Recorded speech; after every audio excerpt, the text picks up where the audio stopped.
the new economic policy. I believe there are definite parallels between how the Leninists tried to revive the Russian economy in 1921 on to what we're seeing and witnessing in China today. And finally, proof that China is not, in my opinion, a capitalist country is they have shot people, shot capitalists during the anti-corruption campaign. Show me what country, what capitalist country shoots capitalists. Thank you. All right.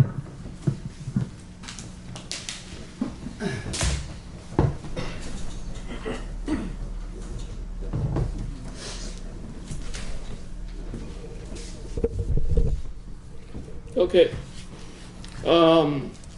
We have 3 minutes remaining. 3 minutes? Oh, man. I think we're... A microphone left. Yeah.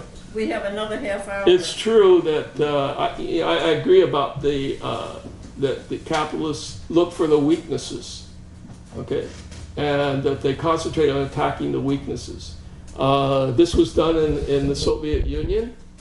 There's a great book written about that by one of Reagan's, I believe it was one of Reagan's advisors, and I forget the title, just escapes me now, but it was in detail about how they went around looking for the internal weaknesses of the Soviets, and then geared American policy around those internal weaknesses to heighten those weaknesses and to cause, bottlenecks, to cause demoralization of the population, et cetera, okay? But let me say, it's a two-pronged thing. I mean, it's an internal and an external. You can't attack the weakness unless there are weaknesses, okay? So you have to solve your own weaknesses in order to prevent them from being attacked. And Soviets, in many cases, did a poor job of doing that.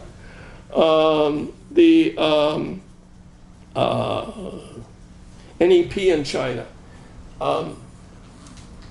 I'd say briefly that when the primary stage of socialism idea was developed, much of the rationale was based on Lenin's NEP program.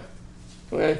I'm fortunate enough to have 4 volumes from the Academy of Marxism, Leninism, and Mao Zedong thought that have stuff written in them from 78 to about 88. Okay? I'm probably the only person one of the few persons in the United States to have those 4 volumes. And it gives a lot of articles, okay, which refer back to the NEP and that can NEP be applied to China, and if so, how, et cetera, et cetera, et cetera. But it was a major question in the formation of their current policy. On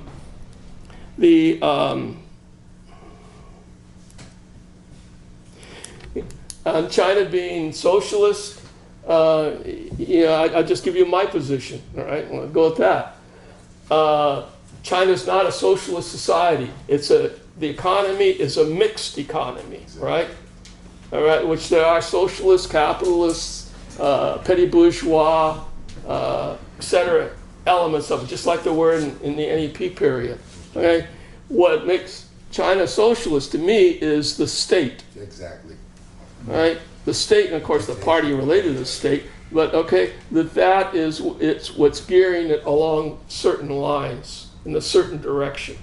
Okay, and unless that state becomes a capitalist state, in other words, unless there's really a counter-revolution, exactly. All right, that it's going to try to wind its way towards the 2050. All right, and I just use it because they use it. Okay, I mean, it could be 2060. It could be 2048. Whatever it is. When they reach a level that they can figure that they're ready, that they've set the prerequisites to move into more of an economic and political socialist kind of economy, rather than where they're at now. But the state is the socialist. To me, that's the socialist part of China, not the society.